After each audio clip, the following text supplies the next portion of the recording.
Shalom, shalom, shalom, shalom. As always, first I want to give all the praises. Kal, Halal, Yahweh, Bahasham, Yahweh Shai, Bahasham, Rakah, Kodash. Yahweh is the Most High's name, which means He is to be. Yahweh Shai is the Son's name, which means He's the deliverer. Kal, Halal, all praises to Yahweh, Bahasham, in the name, Yahweh Shai, Bahasham, Rakah Kodash, the Holy Spirit. So that's the Hebrew, giving praises to the Most High, to His Son Yahweh Shai, who the world ignorantly calls God and Jesus Christ. As always, double honors to the apostles of Great Millstone, who are leading this word in truth and in spirit and sincerity. And salutations to my fellow Hebrew Israelite brothers out there that are being edified by the truth of the scriptures of who we are, the true children of Israel, the Israelites, and who the other nations are. So we're going to talk a little bit about when Alexander the Great came to Jerusalem and Samaria, because there's two important factors that happened when he came to Jerusalem, when he entered Jerusalem, and when he entered Samaria. Now, as you know, Alexander the Great is prophesied in the book of Daniel, chapter 7, chapter 8. It talks about him taking down the Persians and the Medes, which we're going to talk about, which we're going to read in the book of Josephus. So the book that you see we've got open there is Josephus' book of Antiquities.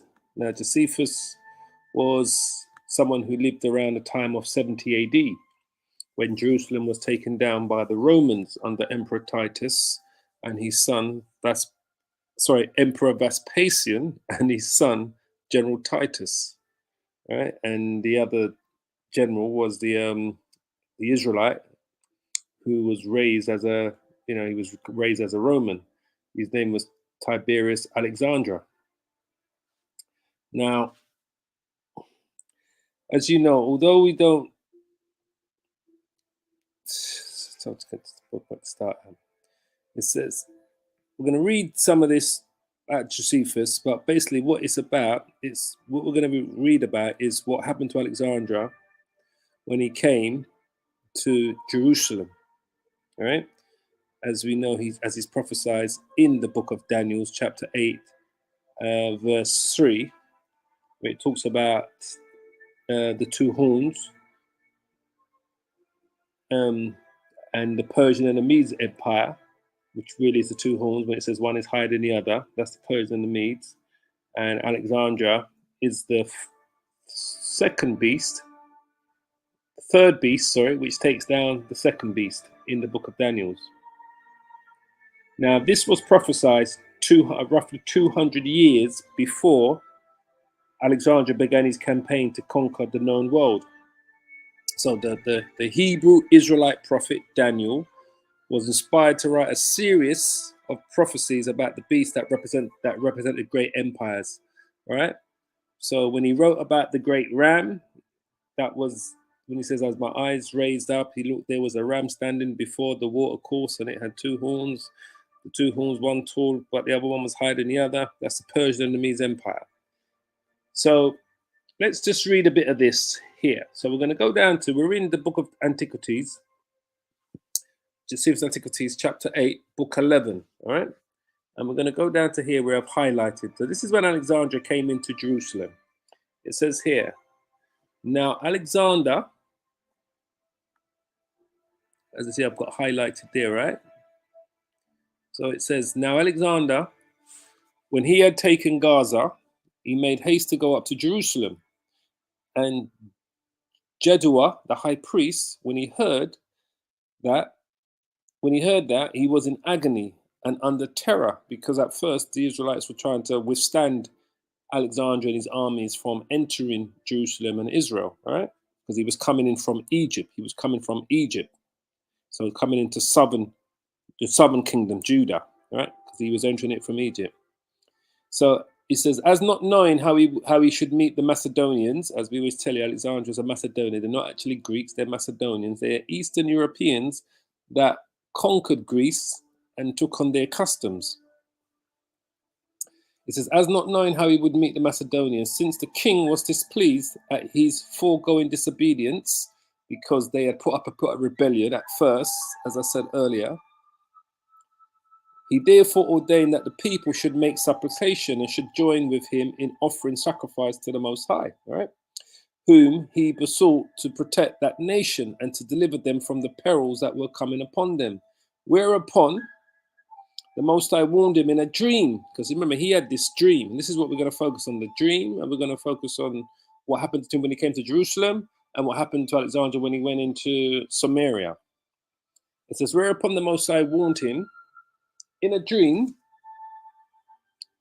all right, which came upon him after he had offered sacrifice, that he should take courage and adorn the city and open the gates, that the rest should appear in white, and that the rest should appear in white garments, and that he and the priest should meet the king, right, in the habits proper to their order, without the dread of any ill consequences, which the providence of the Most High would prevent.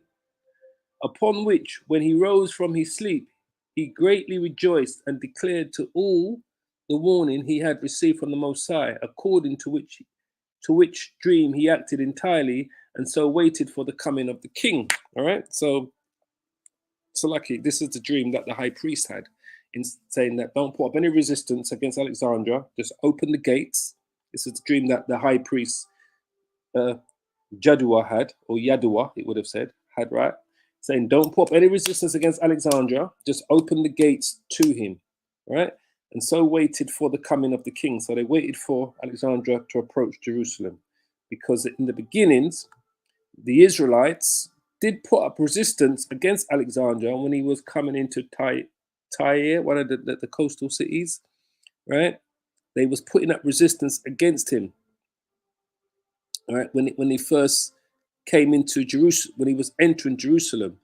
So just like what we're reading here, the high priest, in what Flavius Josephus reports on, is the siege of Tyre, all right? Tyre, right? Tyre. Alexander sent a message to the high priest in Jerusalem, asked him to send both men and provisions. And the high priest, which is Joadua, responded through messages that he had sworn a vow to the Persian king Darius III that he would not take up arms against him, and he would not go back on his word as long as Darius III yet lived. So, they had an allegiance with Darius, because at this time Alexander hadn't conquered Darius and the Persian and Medes Empire yet. So the Israelites had an agreement with the Persian Empire that they would not, go into bed with Alexander. They would not take to his side as long as Darius was alive. So Alexander was infuriated because of this. So they had rejected the request from Alexander, which led to the city of Tyre being besieged and sacked by Alexander and his men. So while his forces were still engaged in Tyre, Alexander could do nothing about what he may have regarded as an intolerable snub by the high priest Joadua. So, and that's what happened basically. So this is what it says here. And when he understood that he was not far from the city, he went out in a procession, the high priest, Joadua, with the priest. So we're here now. We're reading down here now. Right? And when he understood that he was not far from the city, he went out in a procession with the priest and the multitude of the citizens. The procession was venerable, and the manner of it difficult from that of other nations. It reached to a place called Sapha, which name, translated into the Greek, signifies a prospect. For you have thence a prospect both of Jerusalem and of the temple. And when the Phoenicians and the Chaldeans that followed him thought that he should have liberty to plunder the city, because after what they went through at the siege of Tyre, Tyre, they wanted to now even though the high priest was opening the gates and didn't resist him when he reached Jerusalem, they still wanted to plunder Jerusalem. All right, the Chaldeans and the Phoenicians, that was part of Alexander the Great's army. So it says here, the Phoenicians and the Chaldeans that followed him through, they wanted to have liberty to plunder the city and torment the high priest to death, which the king's displeasure, right, Alexander's displeasure, fairly promised them. The very reverse of it happened. So what he had promised them, because of what they went through on their way to Jerusalem, all right, I might have a map here. So they're coming up this way. Tyre is here on the side here. Gaza, Ashkelon, it's along the coast here. So they're on their way to Jerusalem, basically. So because of what happened, the siege at Tyre took them probably about 7 months. I'm talking about, sorry. I'm looking at this map upside down. Tyre is here. You see it? Just below Sidon. It's one of the Phoenician states, right? The Phoenicians are Hamites. Tyre, Sidon, they descend from Canaan. Canaan is one of Ham's sons, right? So these are cities that were inhabited by what we call today as Africans, right? Tyre. So this is the city that put up siege against Alexander on his way to Jerusalem. And because of that, because when he came into Samaria, Samaria didn't put up a siege against him, but they did in Tyre. And so when he was made his way to Jerusalem, the high priest in Jerusalem, because of the dream that he had, he said, we're going to open the gates to him, because they knew that they overran the city in Tyre. We're going to open the gates to him and just let him in. Basically, we're not going to put up any resistance against him. So this is what we're reading here. It says, for Alexander, when he saw the multitude at a distance, the high priest, in white garments, while the priest stood clothed with fine linen, the high priest in purple and scarlet clothing, with his mitre on his head, having the golden plate whereon the name of the Most High was engraved, he approached by himself and adored the name and first saluted the high priest. So Alexander approached him when he saw the name of the Most High, because remember, Alexander was a well-educated man. He could read Hebrew, right? I forget what his teacher's name was. One of those famous scholars. I forget what his name was, but he could read Hebrew, basically, all right? So he saw the name of the Most High on the breastplate on the high priest's clothes when he came in. So let's jump down to here now. It says, the Jews also did altogether with one voice salute Alexander and encompassed him about, whereupon the kings of Syria and the rest were surprised at what Alexander had done and supposed him disordered in his mind. So they didn't like what Alexander had done, the kings and those people that was coming with him, because he had other lieutenants and generals and kings that was with him, that was part of his army.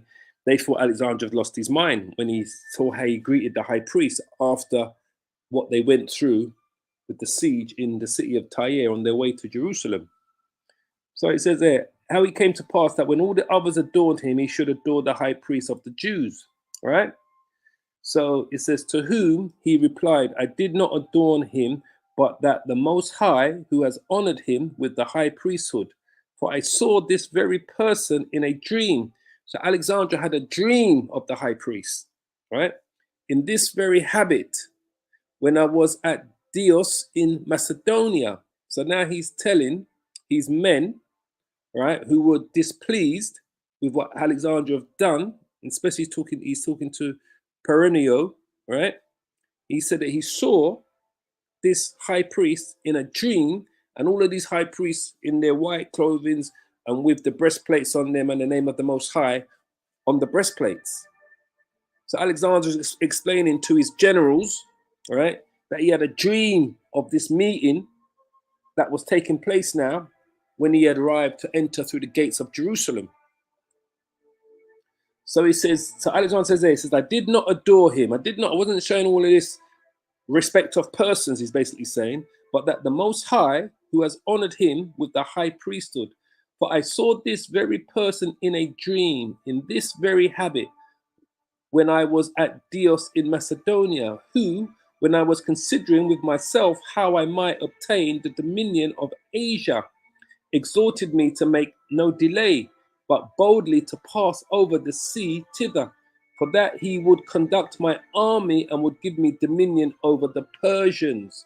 Right? So this is what Alexander saw in his dream. He saw him meeting these high priests, entering through the gates of Jerusalem, all dressed in white, with their breastplates on and so forth. So he knew, for him, this was a prophecy being fulfilled, what he saw in his dream.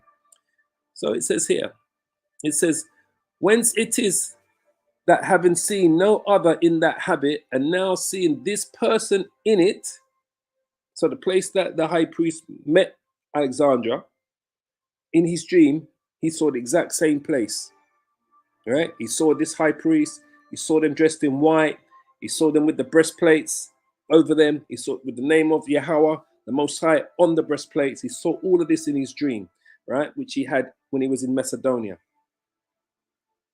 So it says here, whence it is that having seen no other in that habit, and how seeing this person in it, and remembering that vision and the exaltation which I had in my dream, I believe that I bring this army under the divine conduct, and shall therewith conquer Darius and destroy the power of the Persians. So he knew this was a sign.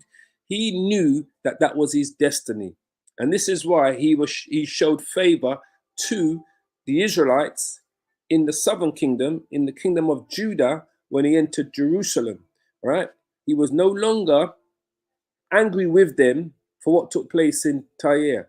So when he finally arrived in Jerusalem, into the southern kingdom, because remember at this time, Israel was split into two kingdoms. The kingdom of Israel, the northern kingdom, and the kingdom of Jerusalem is the southern kingdom. All right? So he was no longer, had disdain for them, because what he saw in his dream basically was fulfilled when he arrived in Jerusalem. So he saw that as an omen, as a prophecy. So now the high priest is going to say to him, let's read here. So he says, and when he had said this to Parmenio, one of his generals, and had given the high priest his right hand, the priest ran along by him, and he came into the city. And when he went up into the temple, he offered sacrifice to the Most High, according to the high priest's direction. So they even had brought Alexander into the temple to do a sacrifice, but according to the ways of the Israelites, right? And the only people that were ever allowed to do sacrifice in the temple were who? Were the high priest. So that was now a great honor the high priest, Joada, was showing to Alexander by allowing him to do a sacrifice in the temple, but it was doing it in the exact ways of the Israelites, right? That's why it says he offered sacrifice to the Most High according to the high priest's direction. So he was directed in exactly how to do this sacrifice in the Solomon's temple. It says, and magnificently treated both the high priest and the other priests. And when he took the book of Daniel, so now when the high priest took the book of Daniel, what showed him, wherein Daniel declared that one of the Greeks should destroy the empire of the Persians. So now the high priest is showing Alexander the Great who he is in the book of Daniel. So he's taken out the book of Daniel to Alexander the Great, and he's showing him who he is in this book of Daniel, that it was prophesied about him in the book of Daniel, which we'll go to in a minute. It says, and when he took the book of Daniel, showed Alexander, wherein Daniel declared that one of the Greeks should destroy the empire of the Persians. He supposed that himself was the person intended. And as he was then glad, he dismissed the multitude from the presence, right? So he dismissed all of his men and his generals and said he's going to be alone with the high priest. But the next day he called them to him and bid them and asked what favors they pleased of him. Whereupon the high priest desired that they might enjoy the laws of their forefathers, the laws, commandments, and statutes, and might pay no tribute on the 7th year, all right, the year of Jubilee. He granted all they desired. So Alexander granted all that they desired. And when they entreated him that he would permit the Jews in Babylon, the Jews that are still dispersed in Babylon, and Medea, the Jews that are still dispersed in the Median Empire, to enjoy their own laws also, because it is prophesied that Daniel is going to conquer the Persian and the Mede Empire. So he's saying when you conquer these lands, remember the Cyrus the Great controlled the Persian and the Medes Empire and the Neo-Babylonian Empire. So the high priest is saying that the Jews that are in Babylon and Medea are to enjoy their own laws also. He wants them to enjoy that, have to be able to follow their own laws, commandments, and statutes when Alexander the Great conquers those lands. He willingly promised to do hereafter what they desired. So Alexander promised him that he would do these things that the high priest of Judah asked him, that wherever the Jews are under the territory that he's going to conquer, they're going to be able to follow the laws, commandments, and statutes. So Alexander, remember, goes on to conquer all of these areas. Let me get my Bible, 1 second.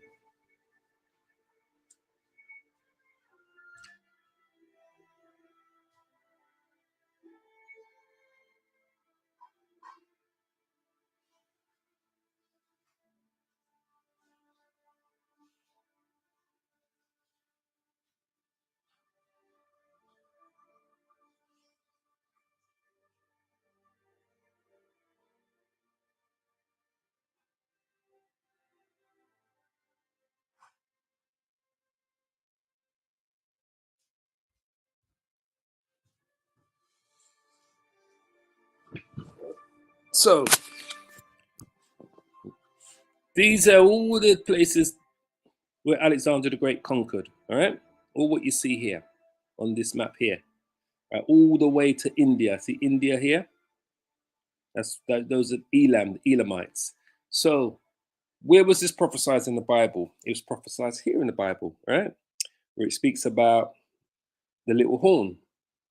When it says there, and out of one of them came forth a little horn, which that's Antiochus. I don't want to go straight to Antiochus.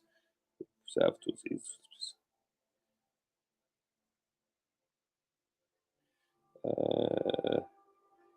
Yeah, sorry, this is where I want to go to.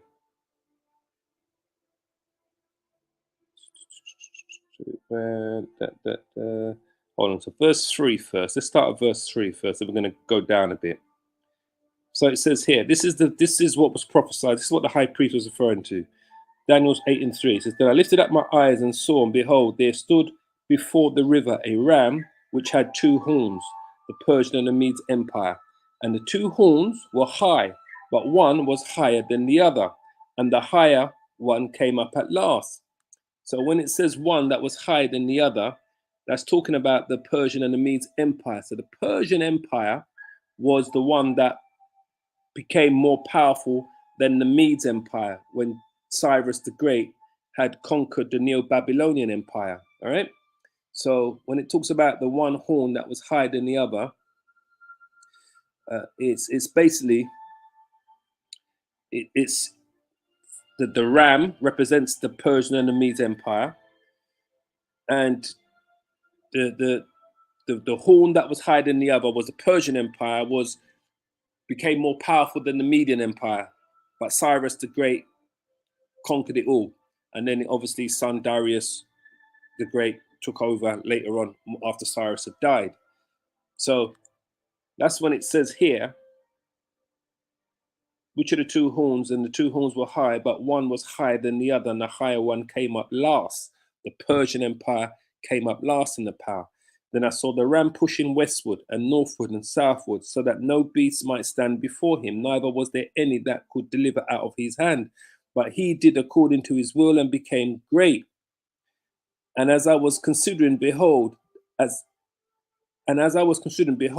he-goat, this is Alexander the Great now, the he-goat, came from the west on the face of the whole, and came from the west on the face of the whole earth, and touched not the ground, and the goat had a notable horn between his eyes.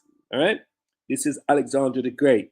And he came to the ram, the Persian and the Medes Empire, that had the two horns, the Persian and the Medes, which I had seen standing before the river, and ran unto him in his fury of his power. And I saw him come close unto the ram, and as he was moved with choler against him, and smote the ram, and broke his two horns, took control of the whole Persian and Medes Empire, there was no power in the ram to stand before him, but he cast him down to the ground and stamped upon him, and there was none that could deliver the ram out of his hand.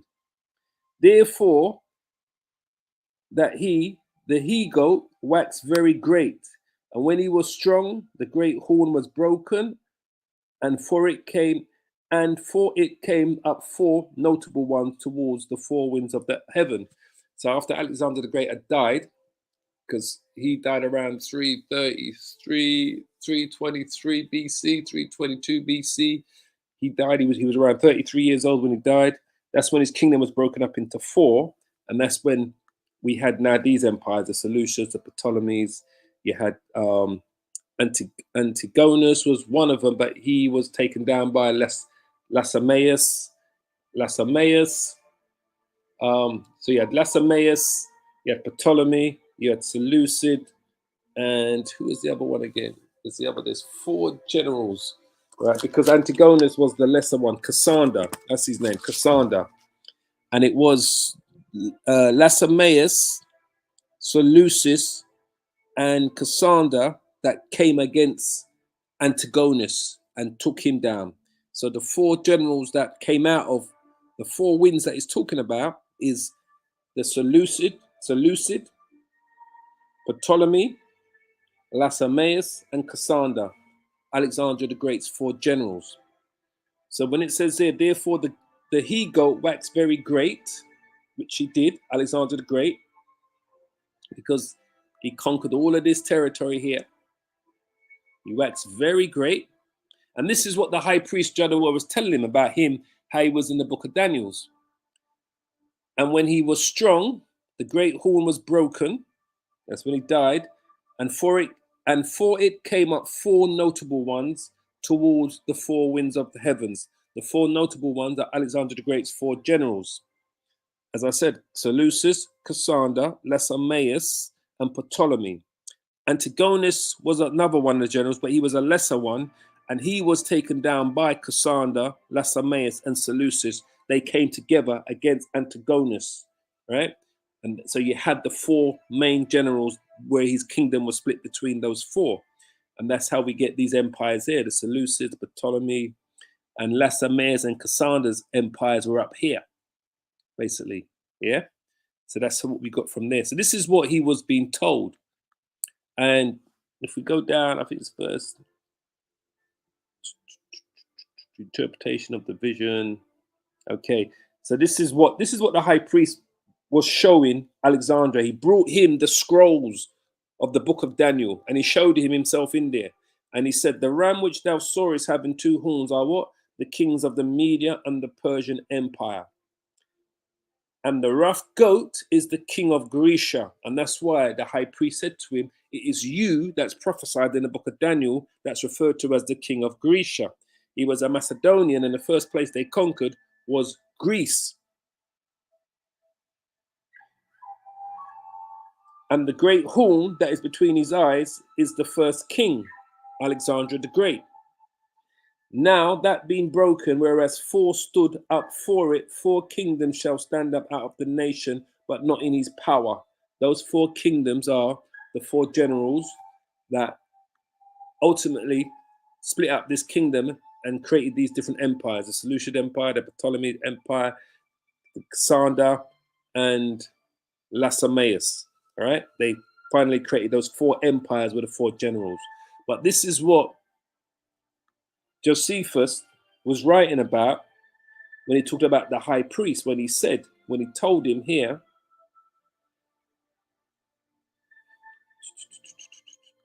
when he says, and when he went up into the temple, he offered sacrifice to the Most High according to the high priest's direction, and magnificently treated both the high priest and the priest. And when the book of Daniel was showed him, so they brought the book of Daniel to him, it's the same book we're reading out today, and declared that one of the Greeks should destroy the empire of the Persians. He supposed that himself was the person intended, and it was. So could you imagine how Alexander saw the Israelites? That if they had a book that prophesied about him coming to take down the greatest empire ever known at the time, the Persian and the Medes Empire, in a book that was written 200 years prior by the prophet Daniel. This is why he showed favor to them, because of the dream that he had about meeting these high priests, and then them showing in the book of Daniel and showing Alexander the Great in the book of Daniel and who he was, the king of Grecia, would reinforce him showing them favor in anything they asked. That's why when they asked him, when they asked him, he says, and whereas, oops, when it says here, and as he was then glad, he dismissed the multitude from his presence. But the next day he called them to him and bid them ask what favors they pleased of him. Whereupon the high priest desired that they might enjoy the laws of their forefathers. They didn't want to have to be worshipping any other gods or things or laws. They wanted to continue worshipping Yahweh Shem Yahweh Shai, and that they might pay no tribute on the 7th year, the year of Jubilee. He granted all that they desired, and when they entreated him that he might permit the Jews in Babylon and Media, where he's going to go to conquer, as is prophesied in the Bible, to enjoy their own laws also. So he did. So could you imagine how Alexander saw the Israelites after seeing himself in the book of Daniel, in these scrolls that were written 200 years prior to him turning up in Jerusalem? So anyway, so the next part I want to say was this part here. It says, so when Alexander, we're reading down here now. So when Alexander had thus settled matters at Jerusalem, he led his army into neighboring cities. So once he settled matters in Jerusalem, he now led his army into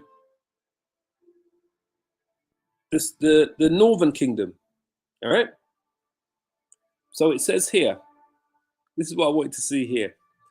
And when all the inhabitants to when he came received him with great kindness, the Samaritans who had then Shechem for their metropolis. So he's coming to the northern kingdom now. All right. He's coming to the northern kingdom. And remember, the northern kingdom, where you're going to see, we're going to show you. So he's coming to the northern kingdom. He's coming to the city of Shechem here. All right. That's the metropolis. The metropolis. So that's the main city of that's like the London or the New York of the northern kingdom. All right. He's come into there and they've welcomed him with open arms because they've heard how favorably he's dealt with the Israelites in the kingdom of Judah, in the southern kingdom. So they've welcomed Alexander with open arms, right? It says there, and when all of the inhabitants to whom he came received him with great kindness, the Samaritans, as it was referred to as Samaria, the northern kingdom, who then had Shechem for their metropolis, a city situate at Mount Gerizim and inhabited by apostates of the Jewish nation. So who are these apostates of the Jewish nation? These apostates were these same people that were brought into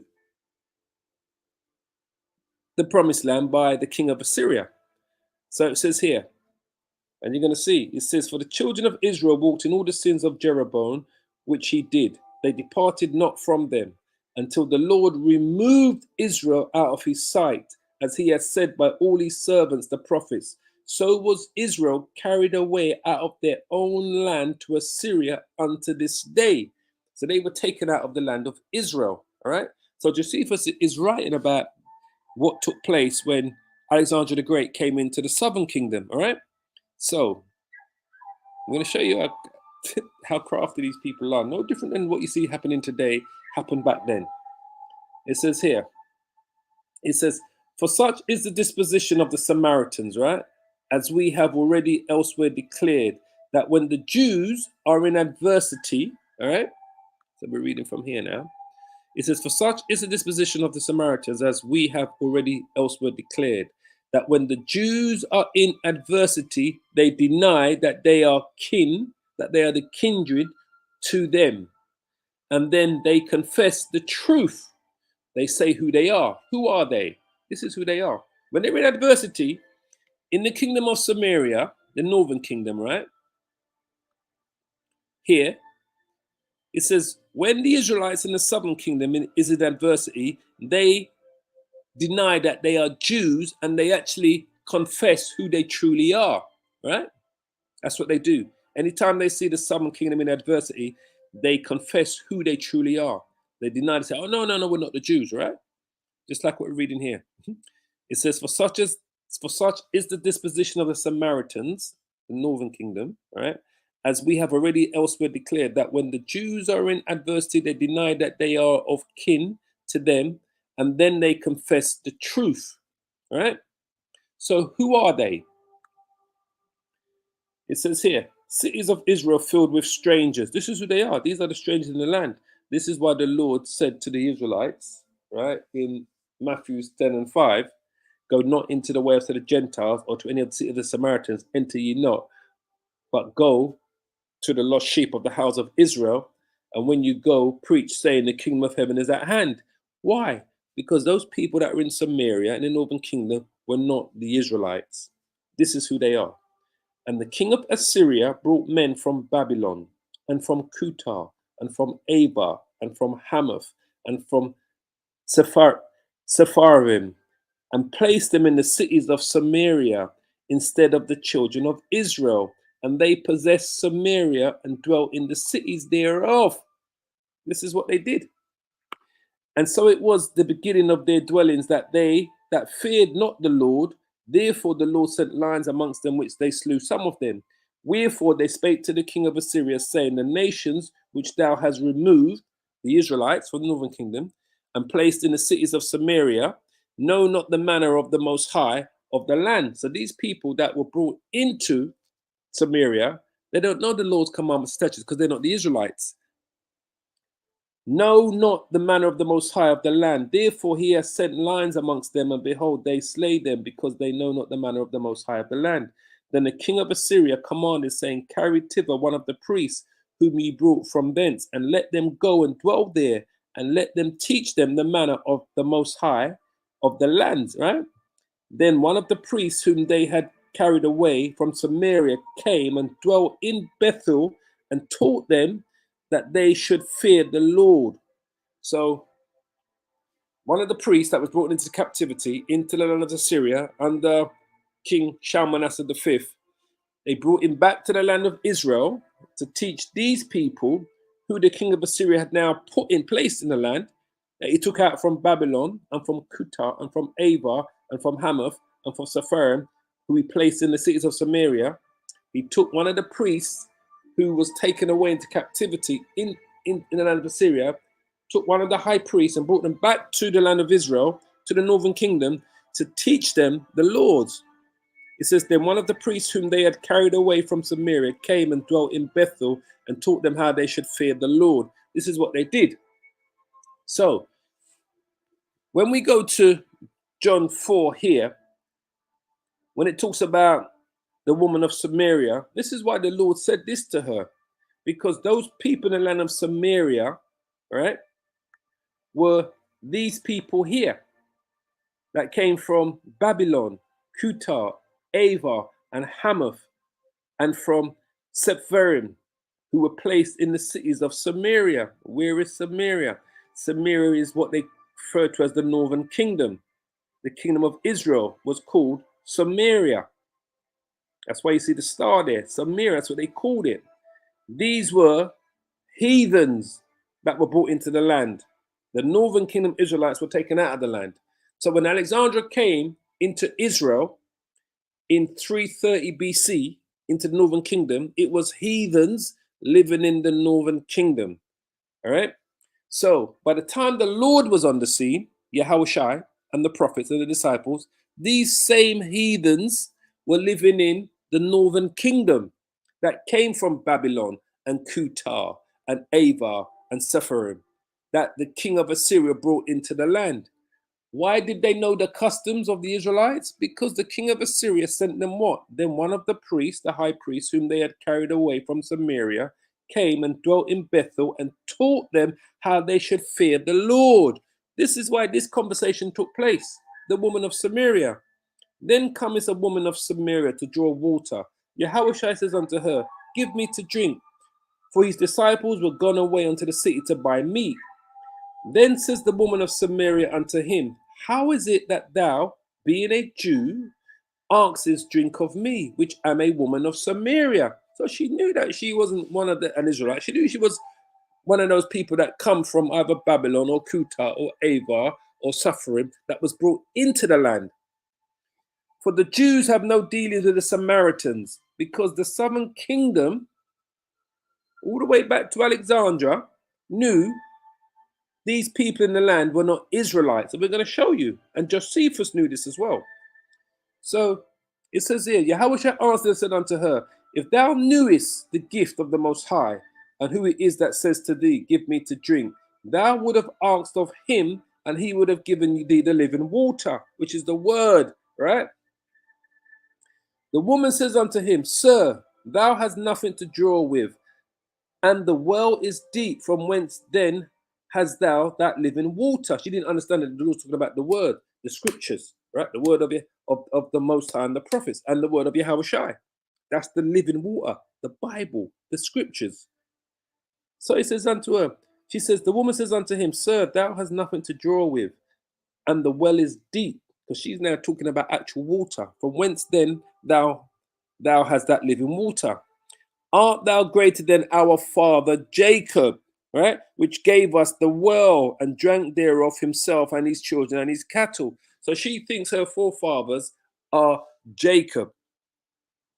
She says, art thou greater than our father Jacob? Just like how those so-called Jews today in the land of Israel think their forefather is Jacob. Their forefather is Esau. They're the Edomites. But they are thinking just like this woman in Samaria. They think they are the Israelites because they were taught the ways of the children of Israel. They were taught the laws, commandments, and statutes, the high holy days. So now your average so-called Jew believes he's an actual Jew. He doesn't know no better. The high priest, the elites of these so-called small hats, the high priests, you know, the ones, the so-called elites, you know, the aristocracy of these people, they know that they are not the Jews of the Bible, the biblical Jews.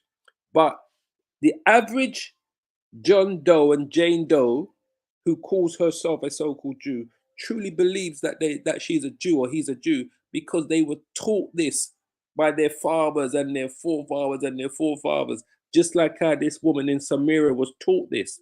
That's why she says to Yahweh Shai, art thou greater than our father Jacob, which gave us the well and drank thereof himself and his children and his cattle? Yahweh Shai answered said unto her, whosoever drinks of this water shall thirst again. But whosoever drinks of the water I shall give him, which is the word, shall never thirst. The word, salvation. What water is that? That water that Yahweh Shai is speaking of is salvation, right? This is why he said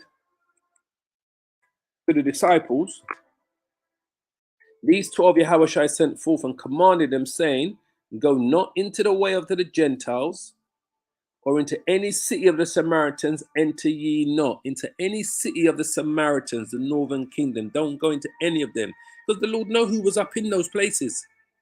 Getting all the way back to them taken into captivity by the Assyrians. He says here, but go rather to the lost sheep of the house of Israel. And as you preach, saying the kingdom of heaven is at hand. This is the water that the Yahweh Shai is talking about the kingdom of heaven. This is the water that he was talking about. She was talking about literal water. He was talking about it figuratively, right? The kingdom of heaven. This is the water. This is the message that Yahweh Shai said his disciples to preach. But he told them, don't go into any city of the Samaritans, because the Lord knew who was up in the northern kingdom, right? That's why Josephus wrote about this. So when it says here, it says, then the woman said unto him, sir, give me this water, that I thirst not, neither come hither to draw. Yahweh says unto her, go call thy husband and come hither. The woman answered and said, I have no husband. Yahweh said unto her, thou hast well said, I have no husband. For thou hast had 5 husbands, right? And he whom thou now hast is not thy husband. In that sayest thou truly, all right? Because as you know, she's gone from one man to another, to another, to another. That's why the Lord says that to her. So the woman says unto him, Sir, I perceive that thou art a prophet. Our fathers worship in this mountain, right? And ye say that in Jerusalem is the place where men ought to worship, right? Yahweh says unto her, Woman, believe me, the hour cometh when ye shall neither in this mountain, and this is what we are telling those so-called Jews today, nor yet at Jerusalem worship the Father. Ye worship you know not what. We know what we worship. Why? For salvation is of the Jews. So Yahweh is telling us straight, you know not what you worship. We know what we worship because salvation is of the Jews. Because what she was worshipping is what her forefathers brought into the northern kingdom, which we're going to show you here.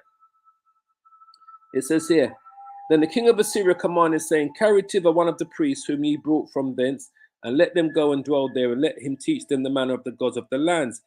Then one of the priests whom they had carried away from Samaria came and dwelt in Bethel, and taught them how they should fear the Most High. Howbeit, every nation made what? Made gods of their own. So even though the king of Assyria sent them a high priest that he took into captivity to Assyria back to the land of Israel to teach them the Lord's commandments and to fear the Most High, they didn't. Every nation that was brought into the land of Israel, the northern kingdom, made gods of their own and put them in houses of the high places, which the Samaritans had made every nation in their cities wherein they dwelt. So all of these different nations that the king of Assyria brought from Babylon, from Kutar, from Ava, Hamath, Sepharim, and placed in the cities of Samaria, they brought their own gods with them, even though the king of Assyria sent them, one second, family, a high priest, because they were being killed by lions for their idolatry that they was doing in the promised land. All right, 1 second.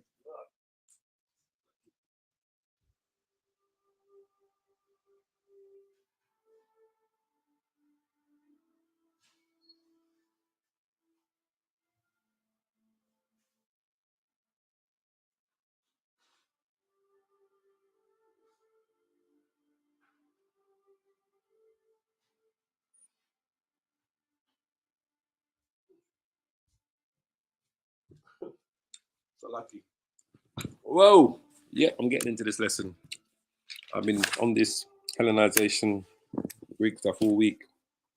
So this is what they were doing. Howbeit, every nation made gods of their own and put them in the houses of the high places which the Samaritans had made, every nation in their cities wherein they dwelt. And the men of Babylon made Succobenoth, and the men of Kutar made Nergal. These are the gods that they set up and were worshipping in the land of Israel, even though the king of Assyria, Shalmaneser, sent them a priest, an Israelite priest, that he took into captivity back to the land to teach them the laws, commandments, and statutes because of what was happening to them when the lions were killing them. All right, they was being attacked by a wild beast in the land because of their idolatry. The men of Hamas made Ashima, and the Abites made Nibaz and Tartak, and the Sepharvites, I know I'm not pronouncing these words right, the Sepharites burnt their children in the fire to human sacrificing to Andramelech and Anamelech, the gods of Sepharim. So they feared the Lord and made unto themselves of the lowest of them priests of the high places. They made their own priests, right? Which sacrificed for them in the houses of the high places, which did their sacrifice in all of these different high places that they created, from all of these different nations that were brought into the land, into the northern kingdom.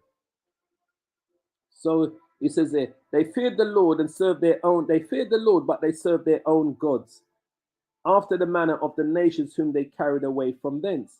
Unto this day they do after the former manners. They fear not the Lord, neither do they after their statutes, or after their ordinances, or after the laws of commandments, which the Lord Yahweh commanded the children of Jacob, whom he named Israel. Right? So this is what they were doing. They were worshiping their own God. So when she says here, when the woman of Samaria says here to Yahweh Shai, when she says, our fathers worship in this mountain, what were they worshiping? All of these idolatrous gods that they created. And ye say that in Jerusalem is a place where men ought to worship. That's why Yahweh says unto her, Woman, believe me, the hour cometh when you shall neither in this mountain nor yet in Jerusalem worship the Father. And we say the same thing to these so-called Jews today. The hour is coming that they're not going to be in that land of Israel, worshipping their false gods and believe going into the wall and praying. They call it the Wailing Wall, and with all of the idolatry that's going on in the land of Israel today, right? It says, ye worship you know not what. We know what we worship. We know what we worship. For salvation is of the Jews. Israelites only can receive salvation. We know what we worship. Yahweh Bashim Yahweh Shai, the Most High, and the Son Yahweh Shai, who the world ignorantly calls God and Jesus Christ. We know what we worship. So we go back to Josephus here. All right.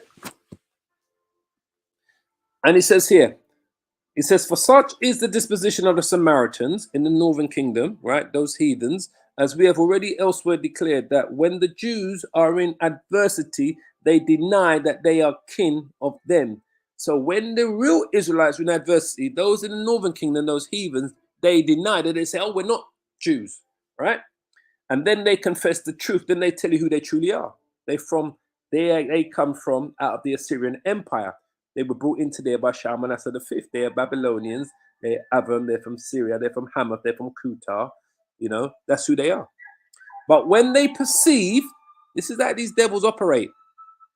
When they perceive that some good fortune has befallen them, they immediately pretend to have communion with them, saying that they belong to them and derive their genealogy from the posterity of Joseph, Ephraim, and Manasseh, the northern kingdom. So the same thing with these so-called Jews today. They know when they say that they are, you know, the so-called Ish people, when they say that's who they are, they know all of the benefits that comes from it. This is why they use it so much. This is why they use the anti-Sem card all the time. They know all of the benefits that come from the anti-Sem card. So they're using it. That's why they won't ever give up and truly say, look, we're not the true, we're not the biblical Jews. We are converts. They won't say that because they see all of the benefits that they've been able to derive from continuing and calling themselves, you know, the children of Israel. And they are not the children of Israel. So it says here, accordingly, they made their address to the king with splendor and showed great alacrity in meeting him as a little distance from Jerusalem. And when Alexandra had commended them, the Shechemites approached to him, taking along with them the troops that Sanballat had sent him. And they desired that he would come to their city and do honor to their temple also. So this is the city that they wanted him to come to. Right? And this is where they're worshipping all of these different gods in the northern kingdom. But this is where they want to come to. These are the Shechemites, right? Shechem. So they're inviting Alexandra now to come to that city. All right. So it says here, and they desired that he would come to their city and do honor to their temple also, their idolatrous temple, to whom he promised that when he returned, he would come to them. And when they petitioned that he would remit the tribute of the 7th year to them, because they did not sow thereon, they did not sow in the 7th year, as you know, the land is left barren in the 7th year. We leave it to replenish itself as part of our laws, commandments, statutes. So now they're seeing all of the favor that's showing to the real Jews. They want the same deal that we got in the southern kingdom, right? The kingdom of Judah. These heathens that occupied the northern kingdom, they want the same. They want the same deal. But this is what Alexander says to them. It says there, to whom he promised that when he returned, he would come to them. And when they petitioned that he would remit the tribute of the 7th year to them, because they did not sow thereon, he asked who they were that made such a petition. And when they said that they are Hebrews, but had the name of Sidonians, the Sidonians are what? Canaanites. Sidon is Canaan's son. Canaan is the son of Ham. They are Africans, all right? They're Canaanites. Canaanites are what we know as Africans. So Alexander said to them, what is your true identity? They said, okay, we actually bear the name of the Sidonians, living in Shechem. Sidonians living in where? In Shechem, the kingdom of Israel, the northern kingdom. So they're now admitting who they truly are to Alexandra. So he says, but the name of their Macedonians living in Shechem. He asked them again whether they were Jews. That's what we ask today, right? And when they said they were not Jews, because they knew that it's only so many times he's going to ask them, what's your true identity?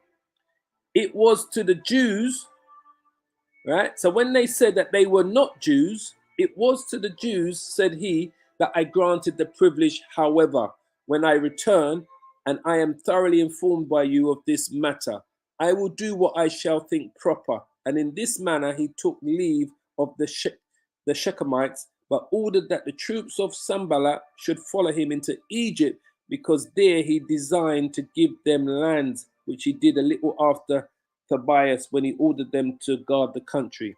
So he said to them, look, this promise of you not having to pay tribute in the 7th year was only promised to the Jews, and you are not the Jews, because he said, you need to come clean. Tell me who you truly are, all right?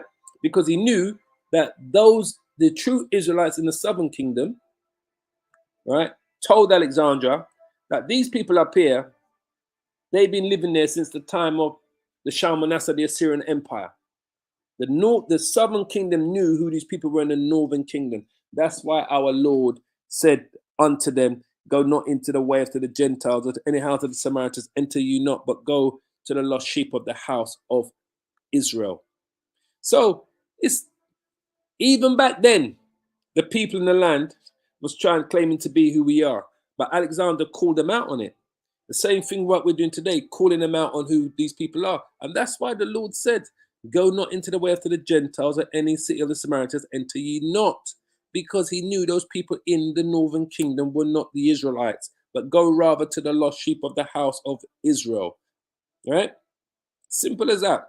So I just really wanted to just bring attention to that today and get that out there and that. So as always, I hope you're edified by today's edification. We was reading out of the book of Josephus, chapter 8. It's Josephus, chapter 8, book 11, chapter 8. We was reading out, I mean, you can read this yourself. I mean, I've got the whole book here in my house. I've read it from cover to cover, basically, a couple of times and that. So I prayed you're edified by that. When Alexander the Great came to Jerusalem, Samaria, what happened? And we're kind of seeing events repeat today. We've got people pretending to be who we are when we're calling them out for it, but the masses are coming up against us. So this was just kind of letting you know what went on back then, how he was spoken about in the book of prophecy, the priest that had the dream, Alexander had the dream. It's all written down. Everything that we see get on today, these prophecies are going to be fulfilled, just like how those prophecies during the time of Alexander the Great were fulfilled. Simple. So I want to give all the praise and the glory to Yahweh, Ba'asham, Yahweh Shai, Ba'asham, Rakah, Kodash. Double honors to the apostles of Great Millstone who are leading this word in truth and spirit and sincerity. As always, keep praying, keep safe, and hold on to this truth until we meet again, family. All right. This was a little bit of history today and a little bit of prophecy we kind of focused on today, because I've been kind of looking at this Hellenization and what was going on with our people all week kind of thing. So I'm just kind of been sticking with that tone this week in terms of edification. So shalom, shalom, shalom, family. All praises.